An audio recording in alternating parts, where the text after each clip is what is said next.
Quando os filhos se perdem de Deus, pais culpados ou inocentes? Eu sou Marcelo Domingues e eu te convido agora para uma reflexão pautada na Palavra de Deus.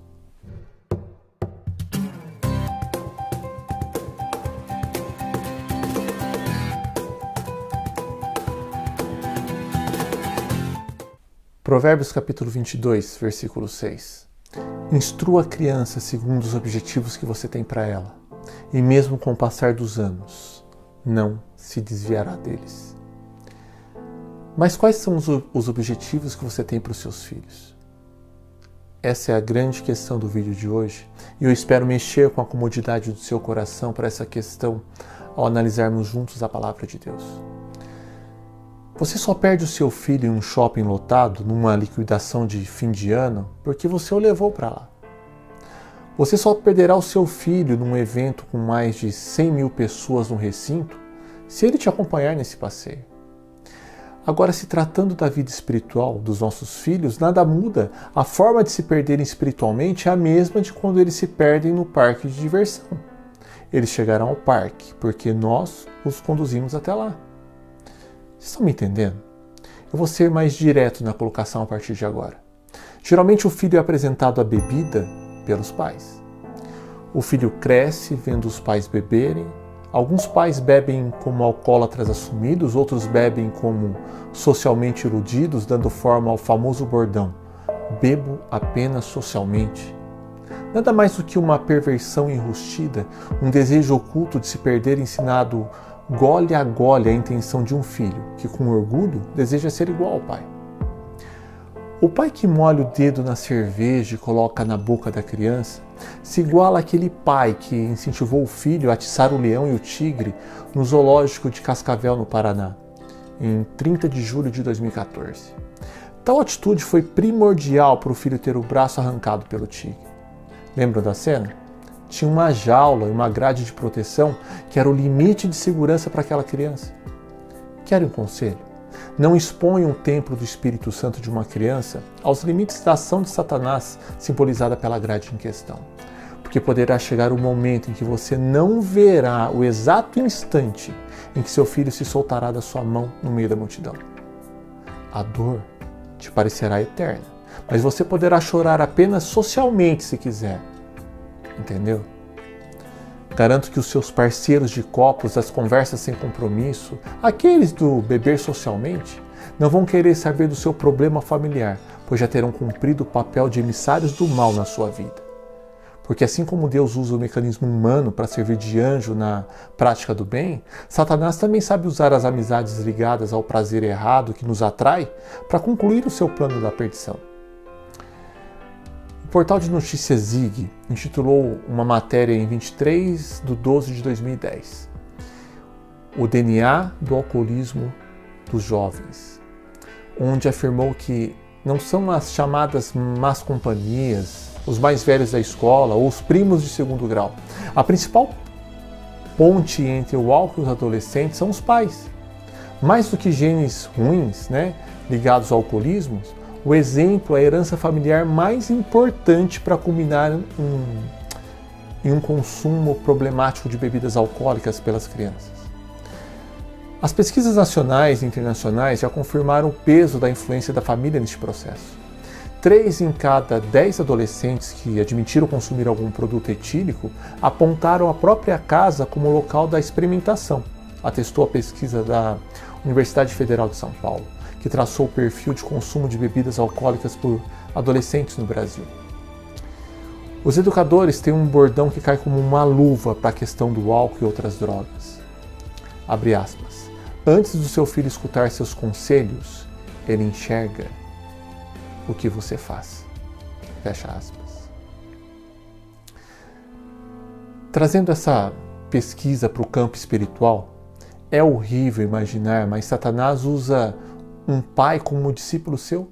Pois entre um gole e outro, a perda espiritual de um filho é moldada e uma questão é levantada. Um dedo molhado na cerveja ou um dedo no gatilho de um revólver? Na verdade, tanto faz, porque os dois poderão matar seu filho. O que precisamos entender é que, caso negligenciarmos a paternidade que nos foi atribuída por Deus, igualmente a um cão que demarca território urinando no poste, Satanás também demarcará território no coração do nosso filho. Vamos mudar de droga agora, ou se preferirem mudar de arma de acordo com o contexto da reflexão. Até hoje eu não entendo qual é a lógica em fumar. Mas para não perdermos tempo, eu vou direto ao assunto. Você teria coragem de fazer uma oferenda a outros deuses? Dessa que a gente vê por aí nos cruzamentos da cidade contendo cigarro, bebida alcoólica e animais sacrificados? Não? Não, até porque existe a determinação, não terá outros deuses diante de mim. Isso está lá em Êxodo, capítulo 20, versículo 3. É por isso. E teria coragem, então, de consumir o cigarro e a bebida de uma oferenda encontrada na rua? Também não? Não porque aquilo foi consagrado a outros deuses? Você acredita em Jesus Cristo? Se você acredita, você é um cristão. Estou fazendo essas perguntas para expor a minha indignação, pois eu não entendo os pais que se dizem cristãos, mas fumam e bebem.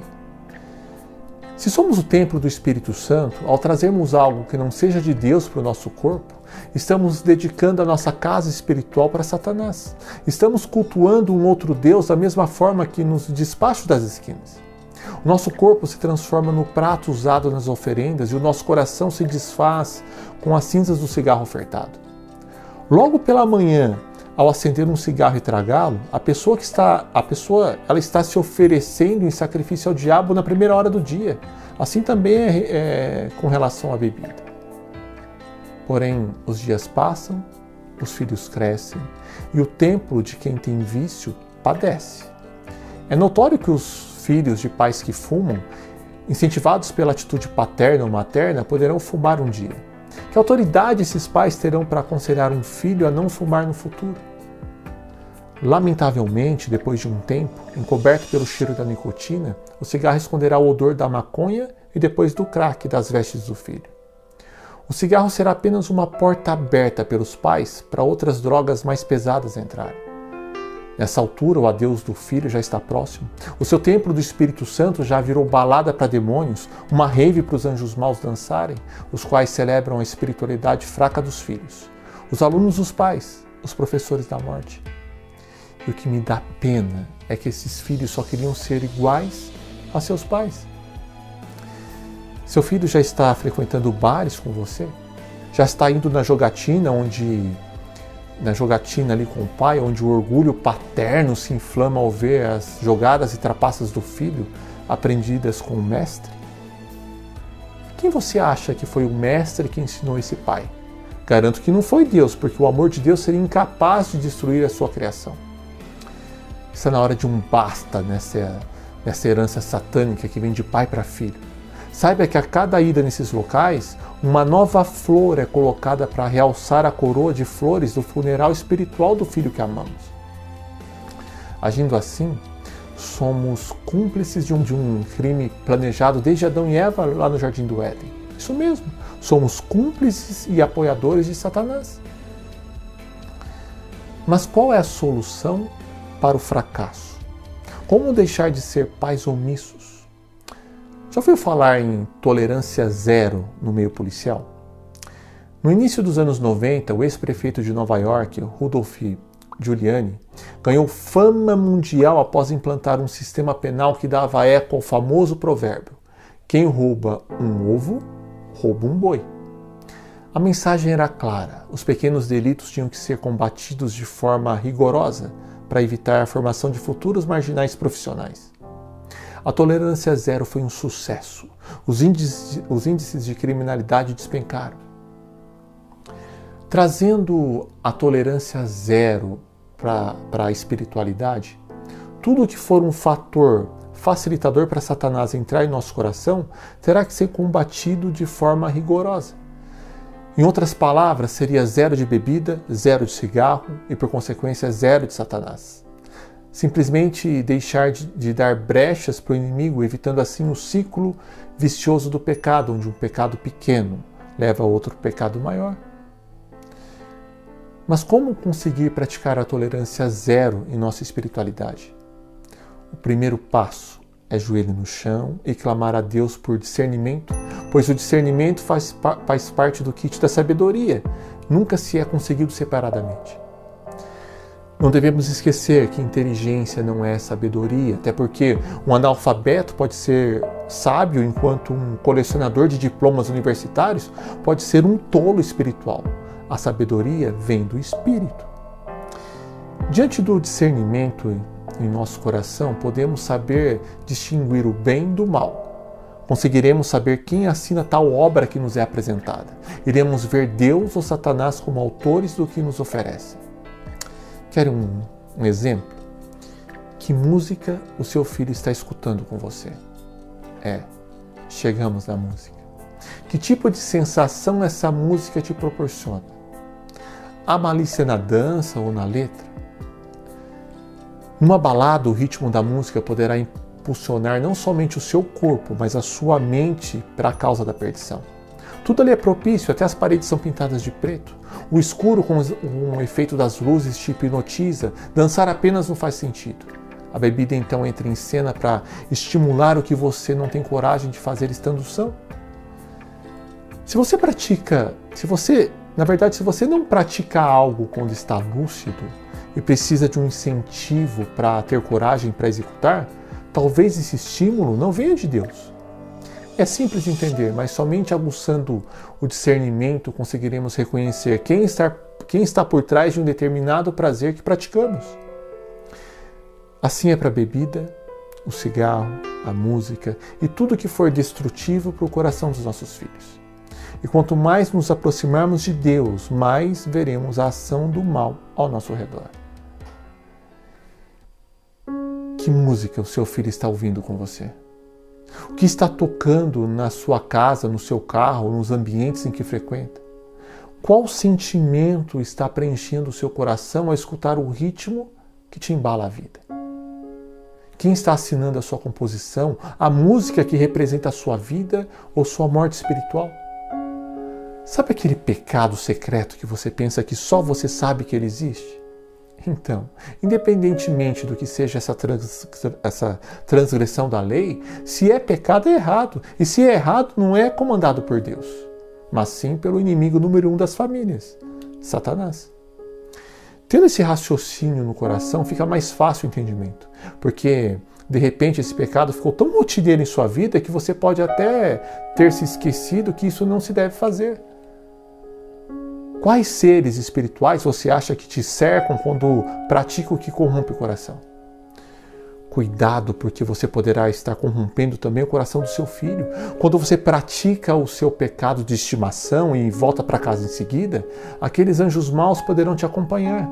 E sem querer, você colocará seu bem mais precioso no mesmo ambiente que os emissários do mal. Seu filho, sua filha, seu marido, sua esposa poderão estar correndo grave risco, expostos ao que te acompanhou pelo caminho. Lembre-se que você é um espelho que reflete a sua personalidade no coração do seu filho. Então, ao te olhar, o seu filho poderá se moldar ao que você tem de bom ou ruim em sua alma. Você é responsável pelo que gerou e é por isso que está refletindo esse assunto comigo. Deus tem um propósito de renovação que está errado na educação do seu filho. Assim você foi obrigado primeiramente a se reeducar como pai ou como mãe. E eu também me incluo aqui como reeducando. Nesta análise entendemos que temos que ter prazer ao que é assinado por Deus, ao que Ele nos preparou para a salvação. Provérbios 22, que iniciamos a reflexão, diz: instrua a criança segundo os objetivos que você tem para ela, e mesmo com o passar dos anos, não se desviará deles. Agora, propositalmente, eu te refaço a pergunta inicial do vídeo. Mas quais são os objetivos que você tem para os seus filhos? Deuteronômio, no capítulo 6, versículos de 5 a 8, nos dá a instrução de como proceder nos objetivos de Deus para os nossos filhos. Entenderam? Não são os nossos objetivos, mas sim os objetivos de Deus para os nossos filhos. Deuteronômio, no capítulo 6, versículos de 5 a 8, nos ensina assim: ame o Senhor, o seu Deus, de todo o seu coração, de toda a sua alma, de todas as suas forças. Que todas essas palavras que hoje lhe ordeno estejam em seu coração. Ensine-as com persistência a seus filhos. Converse sobre elas quando estiver sentado em casa, quando estiver andando pelo caminho, quando se deitar e quando se levantar. Amarre-as como um sinal nos braços e prenda-as na testa. Esse versículo 8 fecha com chave de ouro esse ensinamento. Porque nos braços temos a ação e na nossa testa, por causa do cérebro, temos o pensamento. O pensamento surge de acordo com o que temos no coração. Portanto, o coração comanda a ação. Dessa forma faz mais sentido ouvir: amarre-as como um sinal nos braços e prenda-as na testa. Finalizo a minha participação aqui convicto da verdadeira transformação que o Espírito Santo operou em nosso ser. Pedimos que Deus nos abençoe, não pelos nossos méritos, mas pelos méritos de Jesus Cristo, Salvador e justificador dos nossos erros. Amém.